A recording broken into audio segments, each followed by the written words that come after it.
everybody. Not bad, huh? There's the other side. Not bad. Not bad at all.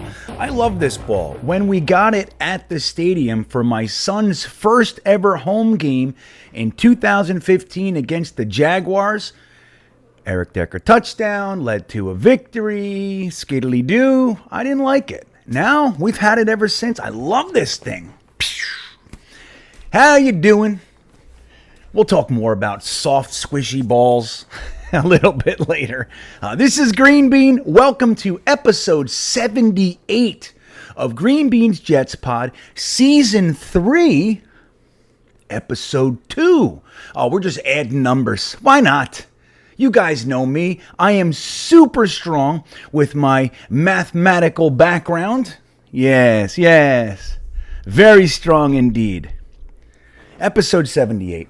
That leads us to a few conversations that we just must have. We must have them. Lots going on. The first real beefy chunk of information coming out of training camp. Lots to discuss. We have decisions being made, big ones. We have additions being brought in, big ones. All kinds of fun stuff.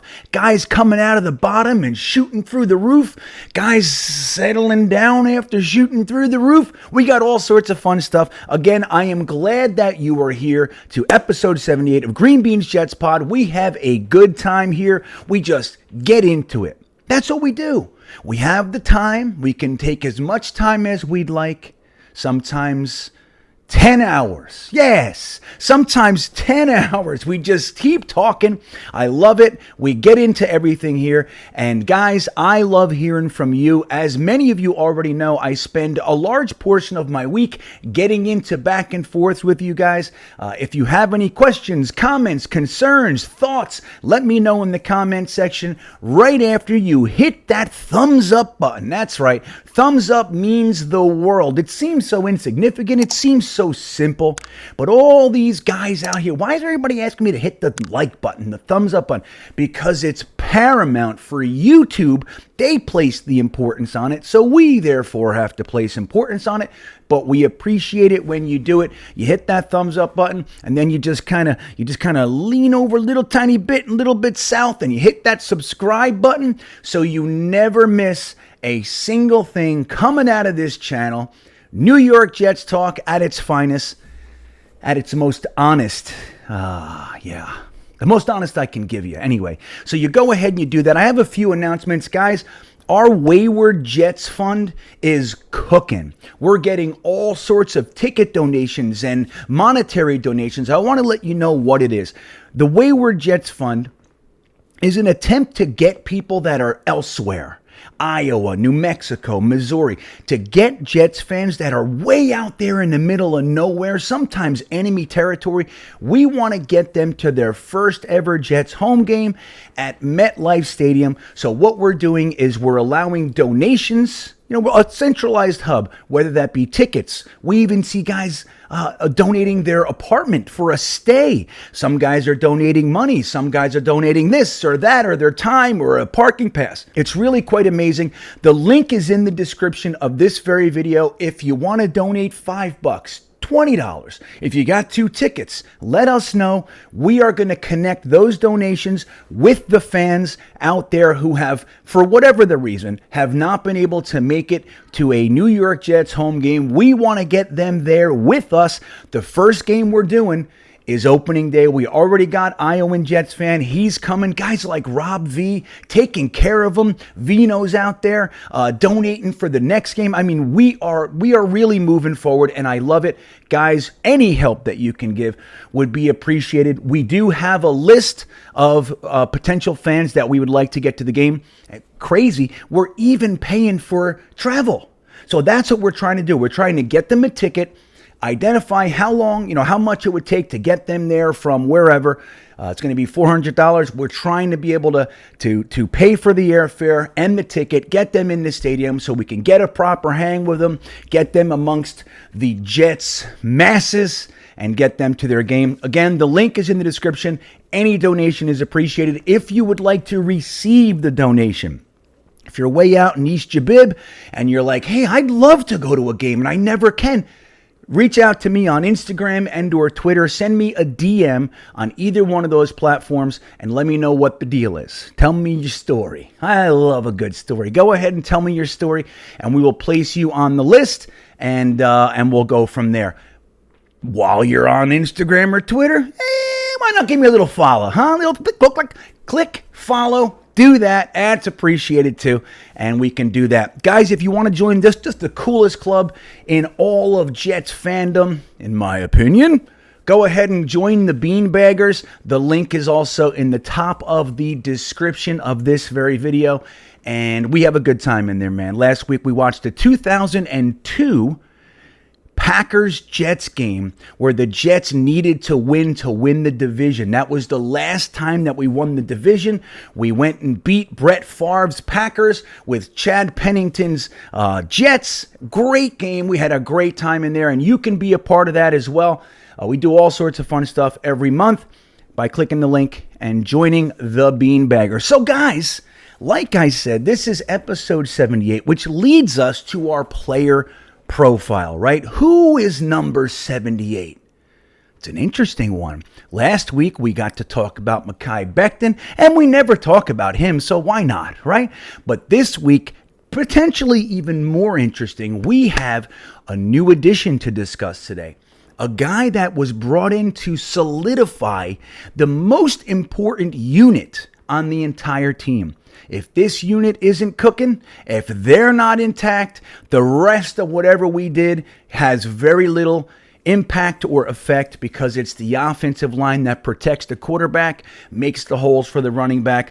You could have the best wide receiver in the world. If he's running out there and juking and losing everybody, but it doesn't matter because your quarterback's sleeping on his back, what good does it do? So we brought in our really looked like our premier priority free agent, Laken Tomlinson from the San Francisco 49ers, a player who, by the way, just a year ago was playing for our coaching staff, right? And not just like, hey, he came from the same place Robert Saleh came from. No.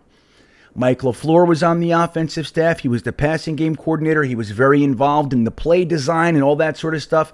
Laken Tomlinson was under that. But even more so, our offensive line coach was the offensive line coach over there, Mr. John Benton.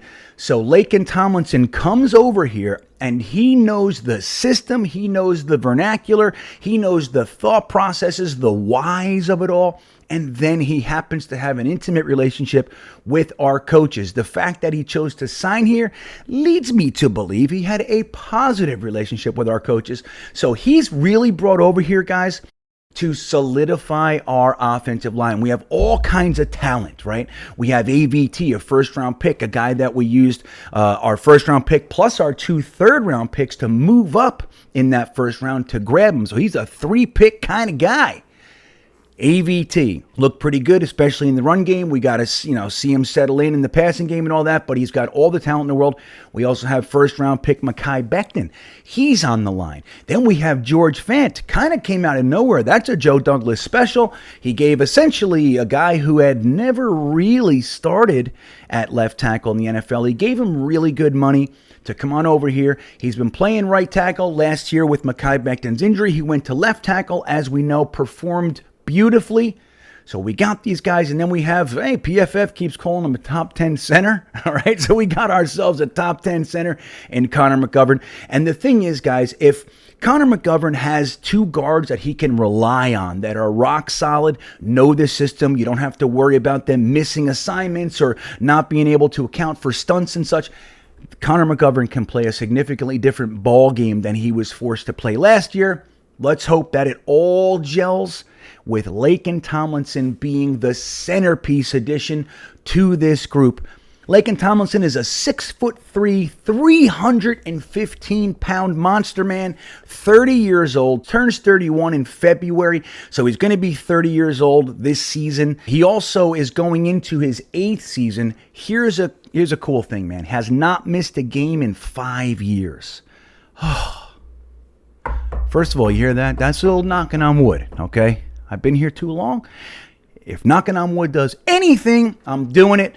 We got to be careful, but the truth is he comes in here with a background of remaining healthy, and that's what the Jets need to acquire, man. We have had such a bad time with the injuries and through numerous regimes, man. It's not like it's this coaching staff or that coaching staff. We have been devastated by injuries for far too long. Bringing in guys who figured out a way to stay healthy for the last few years is a positive, right? No matter how you slice it, it's a positive. We bring Laken Tomlinson in. He hasn't missed a game in 5 years. Last year, he made his first Pro Bowl. There you go. So now we have a Pro Bowl guy who's never missed a game in 5 years. He was a first-round pick of the Detroit Lions in 2015.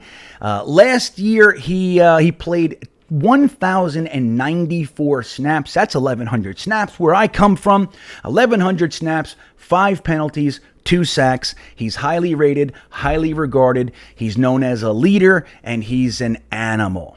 Very aggressive. He's exactly what we need. Now, with all due respect to anybody who was here, they had to go.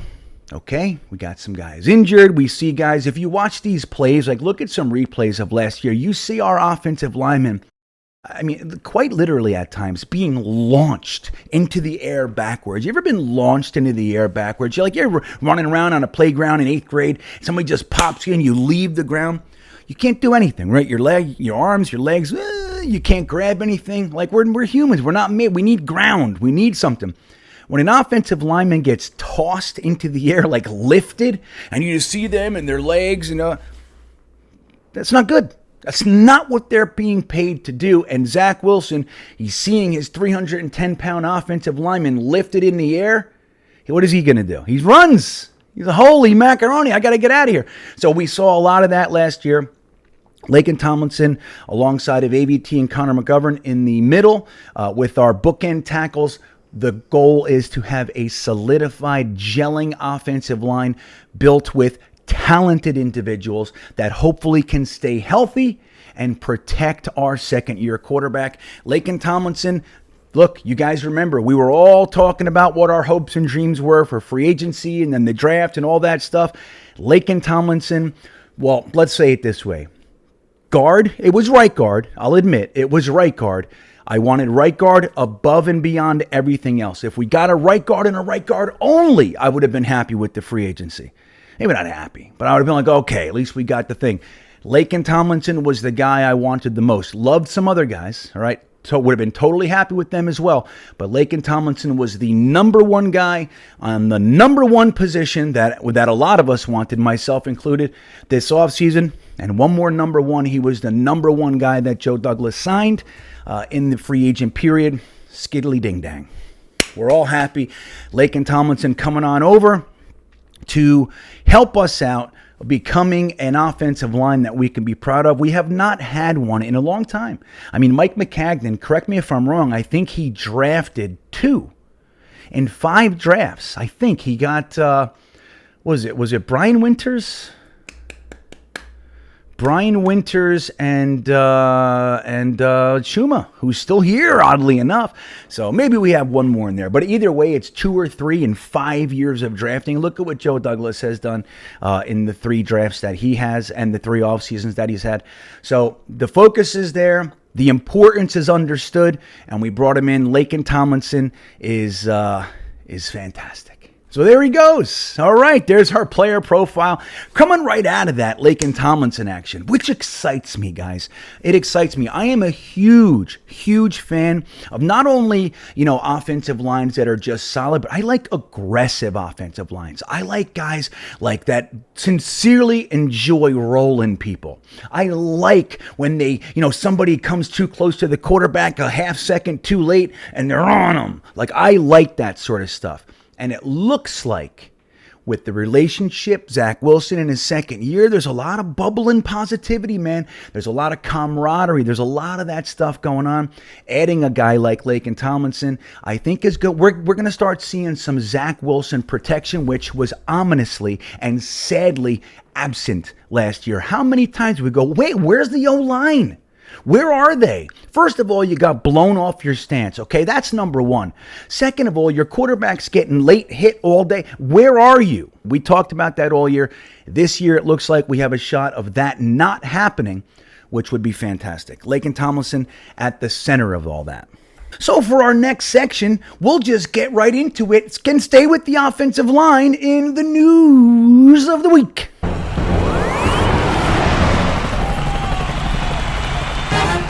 Yeah, all right, here we are with the news of the week. A big decision has been made this week. One which I'm going to just start with. I was dead wrong on. I felt pretty strongly about it. I'm going to be straight with you guys. I thought that the left tackle battle, number one, I thought it would last a week, maybe 2 weeks. That's what I thought, okay? And I thought at the back end of it, when we were through with this camp battle, that Mekhi Becton would be on the left-hand side. Now, the moving Fant over there made sense on numerous levels, right? But I think Mekhi Becton is just a straight-up better player if they're both at 100%. But the New York Jets decided quick, day one, we're not going to play with this one. We're not going to dance around with it for myriad reasons. One is we don't want the press to just cause a whole bunch of distractions. We don't want to have fans causing distractions, all that stuff that can continue to just bombard the New York Jets. What do you think about the battle? Blah, blah, blah, blah, blah. So we removed all that. And in addition to that, continuity, man. If you're going to make a move, if you're going to move a guy where he's played at one position, you're going to move him. Give him as much time as you can, every last second, for these guys to play where we're planning to play them, so they can have the best possible impact and best possible season throughout the year. So they decided, you know what? Becton, you're going to be the right tackle. George Fant, you're going to be the left tackle. There you go. Now, a lot of Jets fans thought, a lot of Jets content guys, a lot of guys said, I think it's going to be Fant. I was like, I think they're tinkering. That's what I thought. I was wrong. The truth is I really don't care as long as they're good, right? Like, that's it. Like, how many times Jason Fabini, he was drafted as a left tackle. He played right tackle. When Jumbo Elliott retired, moved to the left tackle. That's inconsequential to me. As long as the player can play well where he is, that's the most important thing. Now, interestingly, I think, and a lot of fans, a lot of comments that I've gotten, led me right to this point. I mean, this is what they were saying, is that the main reason to keep Fant on the left side is that he's clearly better on the left side, right? We already know that there's a little downtick in performance on the right side. So let's say both guys, you have two guys that can play left tackle, and you got one guy that can play right tackle. Even though one of the two guys might be a little bit better at left tackle, if there's a more significant drop off at the right side with the one guy, then you go the other way. If you hung out with that one, yay you, because I lost my own train of thought. The way it is that if George Fant is going to have a more stark drop off on the right side than maybe Becton, then you just do it. Okay? And again, they're giving them as much time as you possibly can to make the change. Don't forget, we also have AVT moving from the left side to the right side. Why? Because they kept Laken Tomlinson, our new profile of the week guy. They kept him at the position that he's played for the last 8 years in the NFL. Now, he did play right guard in college, but Laken Tomlinson has been a left guard for the lion's share of his NFL career. They said, you know what? AVT's going in his second year. Laken Tomlinson, we know exactly what he is over there. Why overturn the apple cart and hope they all roll back in? Just keep him there, and AVT will work on him at the right side. So we have AVT and Becton, who had that 15 minutes together last year. Such a good 15 minutes, in fact, that they labeled themselves the Smash Bros. Can we never hear that again? If we hear that again, it better be at the end of the year when both guys are going to the Pro Bowl. Okay? Then you're the Smash Bros. All right? None. I don't want to hear that for 1 second. It's the big old jinxaroon. We don't want it. So, but look, it is kind of a cool thing. It just so happens that organically, AVT's going to the right side. Dude, take Becton, put him on the right side. It's an opportunity to keep those two young fellas together. We have George Fant and Laken Tomlinson and Connor McGovern, on that left side. Great. There's the veteran side. Here's the youthful side. Fantastic. Give them as much time as they can to adjust to the new system. Let them get burnt, beat in practice, the whole thing. Whatever we hear, it's going to happen. Brace yourselves. There's going to be times where they get beat, trying to, understand the new movements and the new steps and all that. It's fine. It's fine. We got two young, really potential studs on the right side now, and we have two guys that we pretty much know, solid commodities on the left side. It's good.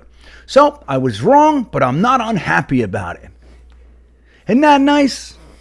That's rare. Usually when I'm wrong, I'm like, yeah, but, I do that stuff. Like so many of us, right? And you go, no, but yeah, all right, but, that kind of thing. Although, I think what I just said was one big but. One big but, fumble but. What do you think of that? So what else happened? Another big one. So we got the Mekhi Becton George Fant battle. Huge story. What about this one? Out of nowhere, really. Kwon Alexander is now a New York Jet. Now he was here a little while ago. Free agent tour came in. We didn't sign him. There was some rumors that they liked him, that it was a very positive meeting and all that stuff. But a lot of time has elapsed, so much time, that people kind of dropped him from their radar. He just kind of slid off into nowhere. Every now and then we go, hey, why aren't the Jets considering Kwon Alexander? Well, it turned out this past week that out of nowhere the Jets just said, oh yeah, we're bringing in Kwon Alexander. Now, more than likely the holdup was Kwon Alexander trying to get more money at a team that he'd rather play, right? That's usually what it is. Don't want to go to a loser team, so there's that thing. And then I think I'm worth more, so there's that thing. He ends up signing for what? $1.2 million, $865 on the cap this year, something like that. Just chump change, really, by team building standards. But he's coming off a pretty large contract. Let's not forget he played for the San Francisco 49ers and the New Orleans Saints. He played for the San Francisco 49ers under, guess who? Robert Saleh. So there's a relationship there. Maybe not quite to the degree that Laken Tomlinson has with our offensive guys, but the relationship, the knowledge, the comfortable feelings about each other are there nonetheless. Now, the interesting wrinkle is, while he played for Robert Saleh, he was traded to the Saints. So I don't know what that was. It might have had something to do with injury. At that time, those were the 2 years that he was most injured in the NFL. So they may have traded him for that.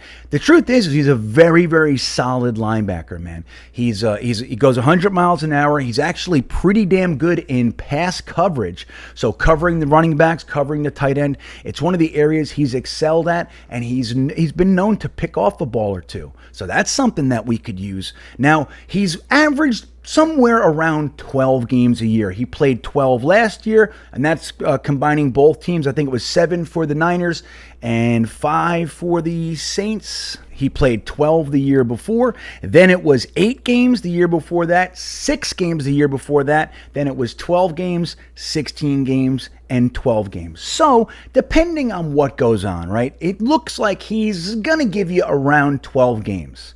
By New York Jets standards, man, that's pretty good. That's pretty good. If everybody gave us 12 games last year, it would have been fine. Now, obviously, we're hoping that he stays healthy.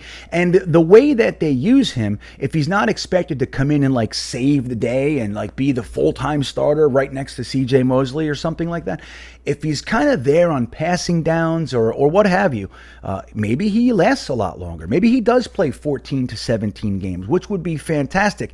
No matter how you slice it, man, I think this is a fantastic move. Again, do I think he's going to come in and save the day? No. I don't think he's on that tier of player. He's not coming in, and he's not Von Miller, right? He's not getting Khalil Mack or one of those guys. That's a guy you go, oh yeah, we're different now. Kwon Alexander coming in, I think, solidifies the linebacker position, which, look, if you're like me, I was concerned about the linebackers. That's the one area I thought the Jets didn't do enough. They didn't do anything in the offseason. We have Quincy Williams next to CJ Mosley. Then we have the 2 young guys that we brought in last year that were safety to linebacker converts. We're talking about Hamza Nasruddin and Jamie and Sherwood. Now, the coaching staff clearly loved these guys, and I have no problem with it. But we didn't get a chance to really see Sherwood last year. Hamza Nasruddin was available more games, was pretty much relegated to special teams. Even when we had all those safety issues, I was surprised to see Hamza Nasruddin wasn't even a consideration at the strong safety position. I don't know what that was. Maybe they're just like, hey, you're going to be a linebacker, so we're not playing with it. We don't want to mix up while you're learning. Fair enough. But he was around much more than Sherwood, who had the Achilles injury, but he didn't see the field all that much as far as in the defense. And, it makes you think, well, what's going on? Now, doesn't mean he's not going to be a great player or even a good player or a depth player. We don't know what he's going to be. But there's question marks, even with Sherwood. It would have been really great to see Sherwood in the same way that we saw Brandon Echols and Michael Carter II and all those guys last year. It would have been really nice to be able to see him, but we didn't. So it's concerning. He had 2 injuries last year. He had the injury early, came back, and then got the Achilles injury. So it's unnerving. It just is. So the fact that the Jets made it through the entire draft, and I don't regret it, but we drafted Breece Hall over Nakobe Dean, who was still there. A lot of people thought that it was, when they traded up from 38 to 36, I thought it was Nakobe Dean all day. Said, okay, it's one thing to draft a running back in the second, being the New York Jets. That's one thing, but to trade up, it's a linebacker. Breece Hall. Breece Hall. No! Running back. Holy shit! No way! All right. Now, look, again, I love it. I can't believe that they had the gumption to do it. I'm psyched about it. But at the same time, I thought linebacker was probably a little bit more of a need. We could have waited till the 4th and got Rashad White or whoever else was there, right? So it is what it is. But again, the linebacker position was not really addressed. Now, we have C.J. Mosley. Love C.J. Mosley. The guy needs some help. And if we have 4-3 packages out there where we want 3 linebackers running around, you don't want 2 guys that can be, a liability, in any capacity. You want those guys to be trustworthy and good. Salah loves Sherwood. Maybe that's great. But Kwon Alexander shores up the linebacking position. And it gives me a sigh of relief. It does. Even with his injury history. Because we're not looking for him to save the day. We're looking for him to help carry the day. Just help us. Grab one, of the palanquin. Just grab one thing and, just one corner. That's all we need you to do. Just carry the queen. You know what I mean? So go ahead and do that. I think him coming in and passing downs will be fantastic. And look, even if it's just another vet who's been with Salah, been in the defense, just to kind of help these guys, that's good too. There are rumors that, and there's a lot of credit going to Kwon Alexander for helping Fred Warner. And he's another guy that Salah kind of converted, he's a little bit tweenish, and he's a fantastic linebacker. Kwon Alexander has been credited. As you do your research on these guys when we sign them, you find stuff. And there are people out there saying, hey, he was a very, very positive impact on Fred Warner, who's a fantastic linebacker in the NFL and has been fantastic for Robert Salah. So, hey, even if it's just on that level, I think for the money, another good move by Joe Douglas, man. The guy doesn't sleep. I'm a firm believer that Joe Douglas doesn't sleep anymore. So the left tackle thing, solved. At least for now, right? We're solved. We've made our decision. We're moving forward. Linebacker thing, supported. Fantastic. You brought in a vet. Yay, good. What else is going on? Well, training camp started, man. Day 1, we heard all sorts of fun stuff. Zach Wilson looks great. Oh my God, Denzel Mims. Oh, Denzel Mims again. Like, it was nuts, right? And as training camp does, it's very hard to maintain the exact same thing. Oh, this guy lit it up the whole training. It's just not real. So we see some of the guys that were up top, namely Mims and Zach Wilson, taking a little bit of a dip. The defense has to shine, right? It's such an interesting thing when you think about training camp. You can't help but root for the offense to catch passes, right? You see a pass down the sideline and it's caught, and everybody goes, yeah! And what was caught on DJ Reed? Or Sauce Gardner. We need those guys to be good too. It's tough, right? Yeah, it's you have to pick a side almost. So the defense has good days, and those days in the middle, the defense seemed to kind of really be a lot more amped up, and they were more successful. After the first day, the offense looked good, and then it goes back and forth. And I think this is normal, guys. We want to see practice being utilized for practicing things. I know it sounds nuts. It's crazy. We want it to be a show where the best guys look the best, and they just ride that into the season, and we just stay the best, and everybody's happy. But that's not really the way that it goes. And what we want to see is guys working hard. We want to see progress being made, and we want to see guys stay healthy. I mean, look, dude, around the NFL, Jensen, him going down for the Bucks. You had Hyde go down for the Bills. Now, we have been snake bitten over the past few years. Last year alone, we were decimated, man. A lot of the guys that we brought in to be that first wave of the Joe Douglas, Robert Saleh, rebuild, they're gone. I mean, look at our defense. I mean, they brought in a couple free agents, Carl Lawson, Vinnie Curry, Ronald Blair, Jared Davis, all of them were gone. And then the guys that replaced him only made it a week or two, but Bryce Huff got hurt. Jamie and Sherwood, as we talked about, got hurt. So it went, LaMarcus Joyner went down week 1. So like the whole free agent class, especially on the defensive side, was gone. And we were starting rookies all year. Then a lot of the other guys started to go down. Marcus May went down. So it's been tough. What we're hoping to see is that the training camp period goes off with as minimal injury as we can. That's it. We want to see none. Now, the other day we had a scare with Quinnen Williams getting hit in the throat, and there was reports that he was vomiting. It was scary for a minute, but it all turned around, and he's okay, thankfully. We got to be careful out there. Now, I'm real psyched to see these young guys develop. I give the draft classes 3 years. So the 2020 draft class, this is it. We're talking about Ashton Davis. You're talking about Denzel Mims, Mekhi Becton, obviously. We got guys like Jabari Zuniga and LaMichael Pirine. You also have the punter, Braden Mann. There are fans that want to get rid of this guy. Let's see where they are. I would really love, if they're going to stick around, like let's say half of those guys. Let's say Becton, Mims, and Davis stick around. And man, right? So I would love to see that group really take a step up. You guys know I'm a big LaMichael Pirine supporter. Not to be the starter or anything like that, but I like LaMichael Pirine as a third back. I think that's right where he belongs. He's a very consistent guy. He's going to give you the same stuff every day. And if issues happen, he's the kind of guy you want. Very good in pass protection, nice soft hands, and a consistent straight line runner. So I'd like to see him make it. But if the Jets decide to move elsewhere, let's say we like the undrafted free agent Bam Knight. Fantastic. As long as we're able to keep the youth experiment going, and we're able to keep developing guys and keep moving forward. If LaMichael Pirine, who was given 3 years, isn't the guy, see you later. If Jabari Zuniga isn't the guy, then okay, now's the time. We have a plethora. What is a plethora? Remember that from the Three Amigos? Remember that? Would you say that I have a plethora?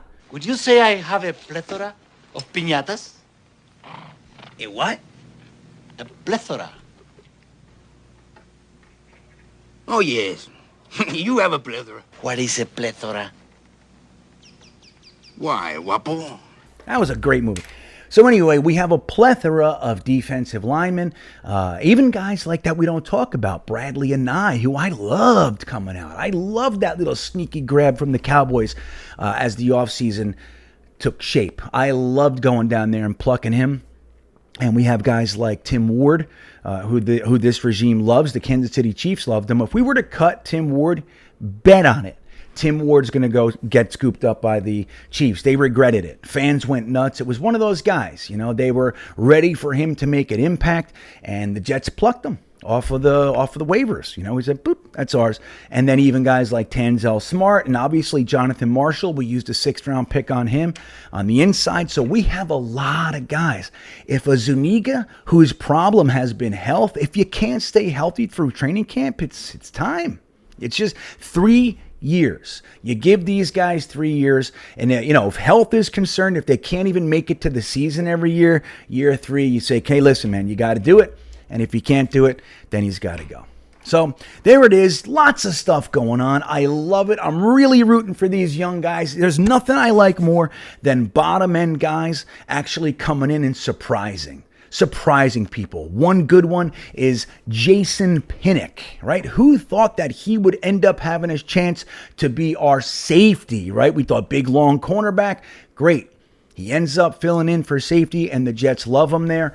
Fantastic. As a matter of fact, I'm going to put my versus game, which the link will be in the description. If you want to take a shot guessing who will be the starting free safety next to Jordan Whitehead, LaMarcus Joyner, the vet who's been injured, or the youth, Jason Pinnock, which way is it going to go? You can make a little bit of cash by choosing one of those guys on my versus game. Just go to the link, click on it. You'll see the game. If you want to do it for free, just trying to test your knowledge, do that. If you want to bet $1, you want to put down $10, you want to go big and go a hunch, go ahead and do that. The last one was Mekhi Becton versus George Fant. A few people made some money on there, and a few people lost some money on there too, I'm just saying. But I was wrong on that one. Let me tell you, here's what I think in the LaMarcus Joyner, Jason Pinnock thing. I think it's LaMarcus Joyner. I think Jason Pinnock will be folded in. I think that as we move forward and there's more and more sure of him, he'll get his chance. But I think week 1, they're going to want LaMarcus Joyner in there. What do you think? Click on the link. Go ahead and take a swing yourself. Maybe you win some cash on it, man. So with that all said, that is the news of the week.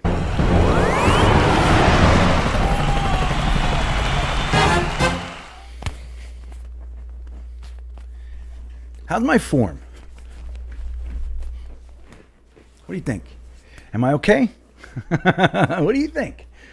Yeah, I was never a quarterback. There was one day, I remember it clearly, where I ended up playing quarterback in like a pickup game. We used to play it every day after school, and I ended up being the quarterback, and I threw this pass right down. It was a post. I remember the kid's name was Chris and everything. This is how big of a day it was for me. The kid went down the sideline and did like a deep post, and I was playing quarterback for whatever reason, and I zipped it. And I still remember the way it looked. It went up. And it was perfect. The coverage was there. And he just put his hand up, went right in his hands, and it was a touchdown. It was so good that the next game, I was picked first, and they wanted me to be the quarterback. My first pass was a little scrape over the middle. I threw it at his feet. And they were like, you, out. It's that simple. So anyway, I had that one day, but I was never a quarterback. I'm more of a defensive end. I've played safety. I was a tight end, clearly, right? I played tight end, but I had no hands. That's the shame of it. I don't like just, blocking tight ends, but that's what I was. But I was really defense. That's really what I was. And as I got bigger and older and all that sort of stuff, I ended up settling in at defensive end. Yeah, I like defensive end. I like to look right in people's eyes and just go, like we're 6 inches from each other, and go, this is going to get ugly. I like that. I just like that. I like me and you. That's what I like. So anyway, my form, let's see. About this far from where I was throwing it. Okay. So anyway, guys, we have the same old Jets narrative is out there. It's out there. And it's like, you can almost feel it dying, but there's quite a few still hotbeds of it, right? It's still coming out. Let's get into this and how this has taken shape for the 2022 season in the Intelligent Gripe. So in this interview, right, this little TV show, I think it's called First Take. Truth is, it's not one of the shows that I happen upon very often for no reason, just not on my schedule or whatever. Bart Scott was on there, and they were talking about the potential of the second-year quarterbacks. Who's going to have the biggest jump? Now, you got the guys saying Trevor Lawrence. You got the guys saying Mac Jones. Bart Scott comes on and says, hey, Trevor Lawrence has to learn a brand new system. Again, the second time in 2 years. This is his third system in the last 3 years. He might take a minute. Now, Zach Wilson. And he goes on to defend Zach Wilson. And here's the thing. We've been talking about it for a little bit now. we can be nervous about Zach Wilson, right? There's no problem with that. You look at our past history, even just the past 3 or 4 quarterbacks that we put our stock into. They had a tough go, whether it was Mark Sanchez or Geno Smith or Sam Darnold, and even now Zach Wilson. It's tough to really be, uber confident about a Jets quarterback. But when you shake off all the freaky deakies, right? When you just shake that stuff off, the truth is that we're watching a team that is handling the situation correctly, and we're watching a young man who is handling things correctly, the way you want to see him. Whether it's the tour to go hang out with his, hey, leave him alone, he's sleeping, you pain in the ass. Whether it's the tour to go see his wide receivers, if it's showing up at camp with, 8, 9, 10 pounds of pure muscle added, whether it's hanging out, building chemistry and camaraderie in Idaho, whatever it is, the guy's handling everything correctly. And that's after a tail end of the season where we saw him completely remove turnovers from his game. We saw some touchdowns. We saw a calmer, more collected quarterback who understood the offense. And now we have him his second year in the offense. And what do we see? We see Joe Douglas and company giving him things that fill the void of the limitations that he had last year. Now, one thing was the offensive line. Now, we had an injury to Becton, so there's one. We get Becton back. Then we had a significant weakness at the guard spot, and we brought in Laken Tomlinson. We had really no tight ends, okay? We had some young guys. Wesco they had at fullback, so he's all jammed up and mixed up down there. And then we had Yeboah, who came on a little bit later, but was essentially a young special teamer. The other guys, look, they're Jags. I mean, they do nice things from time to time, but they're not going to blow anybody's doors off, whether that's Croft, Griffin, or Brown. I have nothing negative, overtly negative to say, but they're never going to do anything for you, right? From time to time. They go out and they completely rebuild the tight end room with some true talent. Then you go ahead and you bolster the wide receiver position. Bolster it. Bringing in a first-round pick, really. We haven't done that since 2001. So you see a team that's handling it correctly. We're giving them the toys. Second year in the system. Zach Wilson doing anything. There is reason to believe, if it wasn't just the Jets, if it wasn't the Jets in front of this guy's name, he would be in the conversation for the guy taking the biggest leap this year. But they don't do that because it's the Jets. Now, Bart Scott was on this show, and he's rambling off all this stuff. And listen to him. Listen to the things that he says. Where you look at Zach Wilson, he's in the same system. He played the entire year, and he's going to be able to kind of take the next step and understand how the packages grow. And what did they do? They went out there and they did everything that you spoke about, Trey Lance. Mm-hmm. You look at what the Jets did in the offseason. Becton, if he comes back healthy, I know that's a big if, moving to the right side.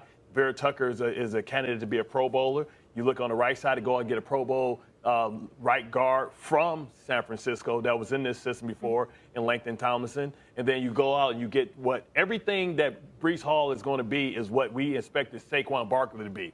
He was the best running back, should have been the first-round draft pick. He's already submitted Michael Carter. And then they go out and they go get him Garrett Wilson. Right? I love what he said about Breece Hall and the offensive line. It's interesting when you really look at this, it's hard to believe it. We can't prove results yet. We don't know what's going to happen in the 2022 season. But this is everything that we've asked for just, 10 years of off seasons, and we never got what we want. Jets fans, common sense. We're saying, dude, where's the offensive line? Why didn't you do this? What another defensive tackle? Why are you doing this? So Joe Douglas is doing things in a way that most Jets fans realize makes sense. Finally, it makes sense. But right here, what happens? The host, I think her name is Molly, goes for the old, tired, same old Jets joke. You're still talking about the Jets, right? Are you? Okay, just wanted to check. Bart Scott doesn't even let it affect him, just keeps going and rattling off all of the facts doesn't even let it affect him because he's right. And this is the thing. Anybody talking about the Jets constructively or, in any way that's just not like poking the ribs negative and, laughing at comical, anybody who's not doing that, they get looked at as somebody who can't possibly be serious. You can't possibly be serious. Well, listen to the interruption and how he handles it. So this team has so much depth now where they didn't have depth, and now they, Elijah Morrison take the next step. Still? I'm talking about the Jets. Oh, you're still talking about the I'm Jets. talking about the Jets. Those are all. These are all the moves that they made. So they're going to be able to run the ball. With you, Bart. They're going to be able to run the ball. And you look at Zach Wilson with the big arm, probably the best arm talent out of all these quarterbacks that came out in that class. And I think he's going to take the next step. And you've heard it echoed by all the experts that come on these shows that this should be a big year because of the continuity. And they finally went out and protected him. I can keep going. Do you see how I think he's fine. I think Bart made a good point. I couldn't even tease him on it. He was like real focused. Sharp That's how when I talk about the Giants. I'm the same way. And it's funny, man. It goes on and on and on. And this is what I want to tell you guys. Now, again, it really would, look, we can't prove anything, okay? We don't know what the results of this season will be. But it looks to me like when you do things the right way and you bring in the right people and all that, eventually things turn around, all right? And when that happens, we're going to see this same old Jet narrative die, but it's going to take time. They're too used to it. They're too used to the narrative. They love their kicks. The truth is, most people that are a part of this narrative, this big pile-on, they don't even really know anything. It's just easy to do. The Jets suck. So yeah, of course. Oh yeah, you're a Jet fan. And they laugh. If you talk positively or constructively about the Jets, they laugh at you. And they don't even need to know anything. It's just low-hanging fruit. It's easy. I love how Bart Scott handled this. I love that he took the Breece Hall, Saquon Barkley dig. Love it. And I love what else he said about the defense. People are forgetting. Now, again, we need health. We need health. That is priority number one. We need it to do anything. So the team that Joe Douglas built can actually show up to the stadium week 1 of the 2022 season. So that's first. But the truth is that not only did we draft a first-round edge rusher who happens to be very, very good with his run game, his run defense, but we're also getting back just an incredibly aggressive and talented edge rusher as if it was another free agent signing. We lost Carl Lawson last year. So now this year we get Carl Lawson and Jermaine Johnson. Oh, by the way, we get Jacob Martin and Michael Clemens. Oh, by the way, we also brought in Solomon Thomas. So there's a whole bunch of reason to be happy. In addition to that, look what we did to the backfield. Jordan Whitehead, Sauce Gardner, DJ Reed. We still have Michael Carter. We still got Brandon Echols. You still got Bryce Hall. You got LaMarcus Joyner, Jason Pinnock. We have so much talent, most of it youthful, even the vets in the defensive backfield are only 25 years old outside of LaMarcus Joyner. They're only 25 years old. So we have a young, talented team that, again, if they can stay healthy, I think we're going to surprise a lot of people. I commend you, Bart Scott. I sincerely commend you. Bart Scott rubbed me a little wrong this last year, but overall, I appreciate Bart Scott's takes. And where this is concerned, just because you're talking about the Jets doesn't mean that your points don't hold merit and they're not true. And I applaud Bart Scott for weathering the really underhanded dig in the middle of what he was saying. It was not funny. He said, I'm trying to play with you. Yeah, great. Nobody wanted it because I'm in mid-sentence and I'm spewing facts and you don't know what you're talking about. So just be quiet. Let me speak and then you can say whatever you want.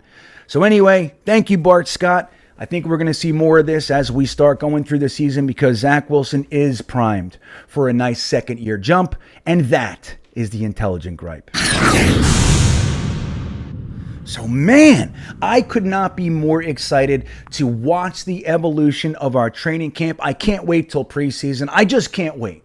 If you're like me, I thoroughly enjoy watching the fourth quarter of preseason games where the guys you're never going to see again, there's like one guy who's going to make it. I love that stuff. I love watching people try to achieve their dreams, man. I love it, particularly in football. So yes, we get to see our new toys. We get to see our shiny first round picks and second round picks. And then we get to see the guys in the mid rounds, Michael Clemens, Max Mitchell. We get to see these guys. How are they looking? What's going on? But even in addition to that, I love watching the guys fight, scratch and claw for a roster spot, even practice. Just get me to the practice squad.